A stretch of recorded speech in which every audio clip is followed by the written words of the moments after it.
힘들어도 결국 해내는 사람의 특징, 힘들어도 결국 해내는 사람의 특징이라는 제목으로 하나님 말씀 증거하도록 하겠습니다.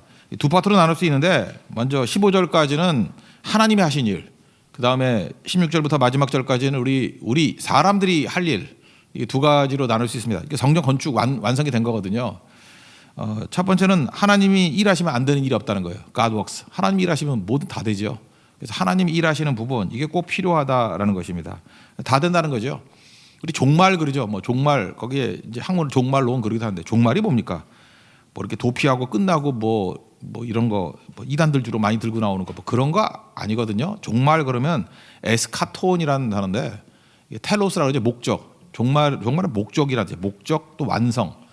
그래서 우리는 종말 그러면 이제 완성되는구나 이렇게 생각을 해야지 뭐 파국이 오거나 뭐 심판 그런 게 아니에요. 완성입니다. 종말은.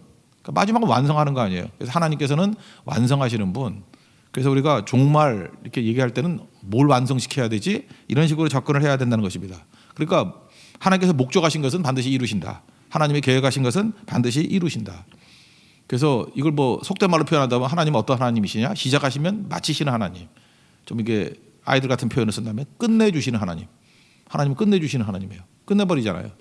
그래서 그 도미티안 황제 때 막 핍박받던 상황이 요한계시록이거든요. 요한계시록에서 반모섬에 있던 그 제자 요한은 뭐라고 표현해요? 하나님에 대해서, 그 예수님에 대해서 나는 알파와 오메가다. 이게 그 헬라어 알파벳 중에 첫 번째가 A에 해당하는 게 알파고 그 G에 해당되는 게 오메가 아니에요. 그 시계도 오메가 있죠. 왜 오메가라고 지었을까요? 왜? 끝내주는 시계 그런 뜻이에요. 이거보다 더 좋은 시계 없다는 거. 끝내주는 시계, 그죠? 뭘 끝내줘? 그보다 더 좋은 거 많은데. 어쨌든 간에 지 말로는 오메가, 이제 끝이라는 거예요. 끝. 그런 의미가 있다는 거예요. 하나님은 알파 오메가라는 게 뭐예요? 시작하셨으면은 오메가, 끝내주시는 하나님. 여러분에게 계획하신 거, 목적하신 것이 있죠. 하나님은 끝내주시는 하나님이라고요. 빌립보서 1장 6절도 사도 바울이 옥중에 있을 때 이런 고백을 하잖아요. 너희 안에 착한 일을 시작하신 이가 하나님이 시작하셨어요. 스타터예요. 그러면 그리스도 예수 안에서 예수의 날까지 이루실 줄을, 그 텔로스, 목적을 다 이루실 줄을 우리는 확신하노라. 하나님은 시작하시면 마치시는 하나님이라는 거예요. 그래서 여러분들 종말 그러면 좋아해야 됩니다. 완성해요. 하나님께 나를 통해서 이루시고자 하는 게 있어요. 완성하시고자 하는 게 있어요. 그것들을 봐야죠. 성전 건축 시작했어요. 중단 16년 됐지만 완성하겠어요? 안 하겠어요? 하죠. 하나님 움직이면 완성이 되죠. 그래서 우리 삶의 모든 부분이 다 그렇습니다. 완성이 필요한 것은 하나님이 필요해요. 하나님이 움직이시면 비로소 완성하게 된다라는 것입니다. 그 내용이 뭐였죠? 원래 공무원들이 니네 왜 공사해? 그랬더니 그 고레스 왕 때 조서가 있기 때문에 그래. 아마 문서 찾아보면 있을 거야. 얘기를 했잖아요. 그때 공무원들이 그 문서 있다 그러는데요. 이렇게 보고를 했죠. 그래서 찾았어요. 근데 문서 찾기가 뭐 지금까지 컴퓨터로 된 것도 아니고 어려울 수도 있잖아요. 근데 이 문서를 찾게 만든 것이 하나님이 일하시는 거예요. 하나님이 보이게 만들 수 있고 찾게 만들기도 한다는 거예요. 그게 오늘 2절 말씀입니다. 앙메다 궁전이라는 건 어디냐면은 그 여름 궁전이에요. 궁전이 되게 많은데 여름 궁전. 2절 한번 다 같이 읽겠습니다. 시작. 메대도 앙메다 궁성에서 한 두루마리를 찾았으니 거기에 기록하였으되, 그게 고레스 칙령이 쭉 기록된 것을 발견했다라는 거예요. 그러니까 고레스 그러면 어떤 사람이라고 했습니까? 우리 조선시대 같으면 태조 이성계, 태조 말이라 그러면 뭐 깜빡하고 들어야죠. 그죠? 그걸 어떻게 안 들어요? 실제로 태조 같은 무게가 있었던 게 태종이거든요. 태종 이방원 때 뭐 만든 것들은 조선시대 내내 한 번도 변화된 적이 없어요. 그러니까 그만큼 권위가 있는 거죠. 이방원에 대한 권위가 엄청난 거예요. 조선을 뭐 기초를 만들었다고 하는 그런 뜻이기 때문에 그거 함부로 손 못 대요. 근데 고레스 그러면 이건 뭐 시초자이자 또 권위도 다 있는 사람이었거든요. 정말 정군이었어요. 정군 고레스. 그러니까 이 말 깜빡 죽는 거죠. 다리오, 뭐 이거 세탁소 주인 같은 이름인데 뭐 안 들을 수 없죠. 다리오가 그 얘기, 고레스 칙령이라고 들어줘야지. 그래서 들어주게 되었다는 것입니다. 7절이 그 얘기예요. 7절 읽겠습니다. 시작. 하나님의 성전 공사를 막지 말고 유다 총독과 장로들이 하나님의 이 성전을 제자리에 건축하게 하라. 이유가 뭐예요? 하나님께서 그 칙령을, 조서를 발견하게 만드셨기 때문에 하나님이 도우셨다라는 것입니다. 하나님이 다 때가 있죠. 전도서 3장에 보면 뭐 범사에 기한이 있고 천하 만사에 때가 있다고. 거기 보면 3절에 이런 게 있어요. 그 헐 때가 있고 세울 때가 있고, 또 4절에 보니까 슬퍼할 때가 있고 기뻐할 때가 있고, 하나님께서 이렇게 인내하고 버티면요 때에 맞춰 주신다는 거예요. 그러니까 우리가 뭘 해야 돼요? 기도하면서 기다려야죠. 인내하면서 기다려야죠. 하나님께서 이렇게 기뻐할 때를 주신다는 것입니다. 하나님 반드시 성취하시는 분이에요. 그래서 저는 약속 붙들면 성취한다고 믿어요. 약속은 다 이루어져요. 그래서 성취는 내 뜻은 성취 안 돼요. 그러니까 망하는 거고, 하나님의 약속 붙들고 있으면 반드시 성취가 이루어집니다. 이건 반드시 예배기도 성경 이건 성취가 이루어져요. 주님이 약속하신 거기 때문에 그거 밀고 나가는 거예요. 끝까지. 예레미야 33장 2절 그 앞부분의 내용 기억. 일을 행하시는 여호와, 하나님을 일하시는 분으로 묘사해요. God works, 일하시는 분. 그것을 만들어 성취하시는 여호와가 말한다. 너는 내게 부르짖으라. 내가 내게 응답하겠고 내가 알지 못하는 그 은밀한 일을 보이리라. 3절 뭐 많이 하는데 그 앞부분이 뭐예요? 일을 행하시는 여호와, 그리고 하나님은 끝내주시는 여호와라는 거예요. 일을 성취하시는 여호와. 그러니까 우리가 뭘 해야 돼요? 기도하면은 응답, 1차적으로 기도한 내용도 응답되겠지만 우리가 뭐 알고 기도하나? 기도의 발동에 걸려놓으면 우리가 알지 못하는 크고 은밀한 일까지도, 미스테리한 일까지도 알려주신다는 거예요. 그래서 일단 기도 시작해 보십시오. 기도보다 큰 인생 돼요. 기도만 주시는 게 아니에요. 뭐 기도하면 막 보여요. 막 보인다고. 그런 놀라운 일들이 이루어지게 된다라는 것입니다. 그러니까 하나님께서 어떻게 일하시느냐, 이 내용들을 잠깐 살펴보면은 뭐 이방의 왕들을 사용해서 일하셔요. 그러니까 우리는 하나님이 일하실 때 교회 안에 있는 인물을 갖고 일하는지 알죠? 무슨 하나님이 일한다 그러면 맨날 뭐 여기 사람 있나 없나 이런 거 따지잖아요. 하나님 시각에서 일하면요, 하나님 세상을 움직이신다고요. 누구를 움직여요? 특별히 세탁소 주인 같은 다리오를 움직이잖아요. 다리오가 명령 내려가지고 야 필요한 거 다 허락해주고 필요한 것들 공급 다 해줘. 그죠? 경비까지 다 대줘 그러잖아요. 13절 한번 읽겠습니다. 시작. 다리오 왕의 조서가 내림에 유브라데 강 건너편 총독 다뜨네와 스달보스네와 그들의 동관들이 신속히 준행하니라. 준행하는 내용들이 뭐예요? 경비 다 주라 뭐 그 얘기들이에요. 그죠? 다 도와줘라. 고레스 왕의 칙령을 통해서 일하시고, 그 다음에 캄비세스라는 왕이 있는데 그건 여러분들 성경 안 나오니까 빠지고, 그 다음에 다리오가 중요한 거예요. 다리오 때 성전이 완공이 됩니다. 하나님께서 이렇게 일하신다는 거예요. 그러니까 세상에 있는 힘들, 이게 대적이라고만 생각하지 말고요. 하나님이 움직이지 못할 게 없어요. 그러니까 우리는 눈이 맨날 교회 안에 있는 사람만 보이잖아요. 근데 하나님의 뜻을 가지고 본다 그러면 하나님은 사람을 사용하시고 사건을 사용하시고, 그러니까 지금도 이렇게 뭐 코로나 바이러스가 돌고 있는데 이것도 하나님이 사용하시. 지난번에 뭐라고요? 다 합력하여 선을 이룬 거예요. 이게 하나님 뜻이 있는 거예요. 이거 갖고 하나님이 또 우리가 상상도 못한 일을 이루셨을 거라고. 우리를 변화시킬 것이고. 우리 그걸 믿죠? 그래서 우리 뭐라 그래요? 합력하여 선을 이루시는 하나님을 믿는다고. 우리가 뭐 해석이 그 상황이 있으면 해석이 되나? 이것저것 해석해봐야 맞지도 않아요. 우린 하나님을 신뢰하는 거예요. 주님 분명히 이걸 통해서 다 좋은 것으로 만들어 주실 것이다. 심지어 바벨론 포로도 좋았던 거예요. 나쁜 게 아니었다고. 하나님이 일하실 때 그 신뢰하는 거예요. 또 하나는 세상 사람만이 아니라 교회 아니죠. 영적 지도자를 사용해서 일하시는 거죠. 먼저 장로들을 움직였는데 장로들이 어떻게 움직였느냐? 이게 지도자들이죠. 세속적 지도자들. 그 선지자의 말을 들었어요. 학계의 말을 듣고 스가랴의 말을 듣고. 그 얘기가 15절이네요. 한번 읽겠습니다. 시작. 유다 사람의 장로들이 선지자 학계와 이도의 손자 스가랴의 권면을 따랐으므로 성전 건축하는 일이 형통한지라. 이스라엘 하나님의 명령과 바사왕 고레스와 다리오와 아닥사스의 조서를 따라 성전을 건축하며 일을 끝내되 다리오 왕 제6년 아달월 3일에 성전 일을 끝내니라. 그러니까 끝내시는 하나님이죠. 끝내시는 하나님. 그러니까 이들이 끝냈던 이유가 뭡니까? 이 선지자들의 권면을 따랐기 때문에. 형통해지는 방법이 뭐예요? 형통해졌다. 우리 창세기 39장에 얘기했죠. 살라흐라고. 이 형통의 의미는 첫째, 잘 된다. 둘째, 방해가 있더라도 전진한다. 셋째, 자기뿐만 아니라 주변 사람까지도 다 같이 잘 된다. 이게 형통이라고요. 그러니까 이들이 하나님 말씀을 들을 때 말씀이 하나님이잖아요. 그러니까 말씀을 들었다는 게 뭐예요? 말씀과 동행한다는 거죠. 요셉하고 똑같은 거예요. 말씀과 동행하니까, 이게 저항하지 아니하고 동행하니까 하나님이 형통하게 하시더라. 일단 잘 되잖아요. 그동안 16동에 안 되는 게 다 되잖아요. 그리고 방해가 있더라도 되잖아요. 그죠? 왜요? 하나님이 조금씩 도와주잖아. 우리가 볼 때도 상상도 못하는 거 막 도와주잖아. 조서도 막 발견하게 만들고 다리오 망도 잘 다려가지고 판판하게 만들어주고, 도운 거 매일매일 뭐 자기들이 돈 없는 건데 돈도 주고, 그러니까 물질 걱정할 것도 없잖아요. 하나님 경비 다 주잖아요. 여기서. 그죠? 이렇게 이끌어 주신다는 거예요. 형통이에요. 그리고 주변 사람 다 살게 되고. 이게 형통입니다. 하나님께서 이렇게 이끌어 가신다라는 거예요. 뭘 겁낼 게 있습니까? 주님 믿고 의지하면 다 되는 거죠. 하나님은 그래서 끝내주시는 하나님이다. 우리가 할 일은 뭐죠? 순종하는 거예요. 순종. 그래서 시편 34편 8절을 보니까 여호와의 선하심을 맛보아야 할지니라. 여러분 우리가 항상 맛봐야 됩니다. 뭐 이렇게 괜히 말로만 하지 말고요. 하나님의 나라는 말에 있는 것이 아니라 능력이 있다고. 언제 능력이 임해요? 할 때. 언제 기름 부음이 있어요? 실제로 할 때 그 은사, 직분, 사역이 있다 그랬잖아요. 은사는 뭐라 그랬어요? 선물. 각자 재능 같은 거 선물, 은사. 직분은 뭐라 그랬어요? 기회. 내가 직분을 주셨다는 건 다 기회. 섬길 수 있는 기회. 사역이 뭐라 그랬어요? 그게 능력이라고. 능력. 언제 능력이 임해요? 일할 때. 그러니까 은사대로 일하는 것 같이 보이는데 잠깐만 일하면 성령께서 기름 부어주시면 거기에 능력이 나타나요. 능력이. 그죠? 사역이 능력이라니까요. 능력. 그래서 성경 옛날 성경이나 한글판에는 역사라 그랬죠. 그 역사는 여러 가지나 뭐 일을 이루시는 것은 한 분 하나님이라고. 그러니까 언제 역사가 나타나죠? 언제 능력이 나타나죠? 일해야 돼. 일하면 자기 은사 곱하기 1000배 정도 능력이 나타나요. 잠깐만 사용해야 돼. 써야 된다고. 그게 하나님께서 일하시는 방법이라는 거예요.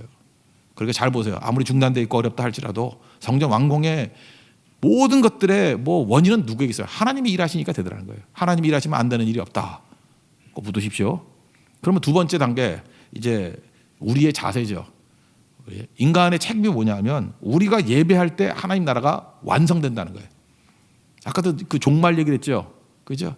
이게 종말의 뜻이 뭐라고요? 목적, 완성이라는 뜻이라니까요. 언제 완성이 되느냐? 우리가 예배할 때. 그래서 우리 예배해야 된다는 것입니다. 운명 분기점이 어디냐? 예배에 있어요. 창세기 보세요. 아벨과 가인 뭐로 갈라졌죠?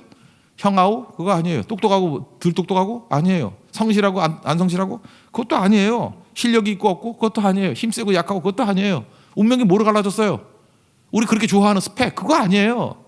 예배라고. 예배도 성공과 실패가 있습니까 없습니까? 있어요. 성공하는 예배 그게 아벨이었고 실패하는 예배 가인이었어요. 예배 실패하면 인생 실패예요. 그 예배에 성공해야 돼. 예배. 이 지금 뭐 전염병 돌아가지고 뭐 어제 예배 안 드렸던 교회들도 뭐 있다고 하는 소리가 들리대요. 저 그 외국에 사는 우리 목사님이에요. 미국 사는 목사님인데 그분이 이렇게 뭐 메시지를 한테 보냈는데 이렇게 뭐 사진 같은 거 이렇게 찍어가지고 자기가 만든 것 같아. 근데 마음이 좀 아프더라고. 오늘 한국교회 민낯을 보았습니다. 과거 신사참배의 그 현장을. 이분은 좀 연세 드셔서 그런지만 이거 되게 심각하게 받아들이는 것 같아. 아니 뭐 이 정도 된다고 우리 예배를 안 드리고 그러냐? 그래서 한국교회 민낯을 봤다. 이분은 좀 심각하게 받아들인 것 같아. 이게 하나님 앞에서 이게 잘못된 일이라고 생각하는 것 같아. 이분은 과거 신사참배의 그 현장을. 그래서 이 어르신이 엄청 울더라고. 우는 얘기가 나와요. 저는 뭐 무조건 뭐 그렇게 한 게 틀렸다고 얘기하자고 무시하고 뭐 이렇게 환경 무시하고 그런 거를 뭐 지지하거나 그런 것도 아니지만 하여튼 이분 얘기에 제 마음이 울리더라고요. 그렇게 예배를 그렇게 쉽게 포기하냐? 그렇게 쉽게 저버릴 수 있냐? 그 사회적인 압력이 있다 그러면 그 일제 시대 때 그 신사참회 압력은 더한 거죠. 그때도 명분이 있었잖아요. 뭐 그것도 국민 의례라고. 그죠? 일본이 국가니까 국민 의례로 생각하라. 뭐 합리적으로 생각했던 사람 많이 있었는데 너무 작은 거에 너무 쉽게 무너지면 이걸로 마귀가 끝날 게 아니라는 거야. 이분 주장은 이런 걸로 한번 예배를 포기하기 시작하면 한 번 이제 시작이 문제지 어떤 걸로 갖다 붙여가지고도 계속해서 이렇게 할 수 있다. 이분은 좀 영적으로 좀 민감하게 받아들인 것 같더라고요. 근데 오늘 본문이 그거예요. 이스라엘 백성들이 포로 70년이라 그랬죠. 어떻게 해서 포로 70년일까요? 70년이니까 어떻게 계산하느냐 하면은 586년에 끌려갔죠. 바벨론에. 제가 말하는 게 다 BC예요. 주전. 586년에 끌려갔어요. 근데 성전 복원식을 하는 요때가 언제냐면 516년이에요.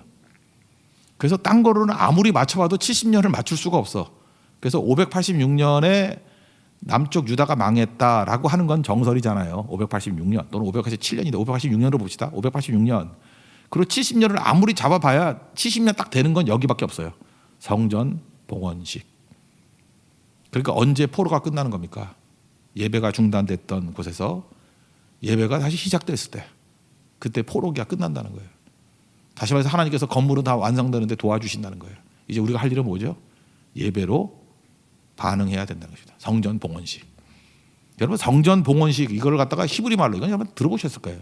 한우카라 그럽니다. 성전 봉헌을 한우카. 요한복음에도 한번 나와요. 수전절이라고. 수전절이 뭐예요? 어떤 사람은 수전절이 뭐냐 그랬더니 손 떠는 날이래. 나 진짜 미치겠어요 진짜. 그게 아니고 요한복음 10장 22절에 예루살렘의 수전절이 이르니 때는 겨울이라 이렇게 나오잖아요. 대충 요즘 우리나라를 따르면 12월쯤 되는 거예요. 겨울이죠. 수전절. 수전절은 이게 히브리 말로 하누카. 영어로 하면 더 쉽네요. The Feast of the Dedication. 그러니까 봉헌하는 절기. 그러니까 뭐예요? 성전 봉헌식이에요. 그러니까 성전 봉헌이 출애굽기 40절에 하면 나오죠. 성막 봉헌식.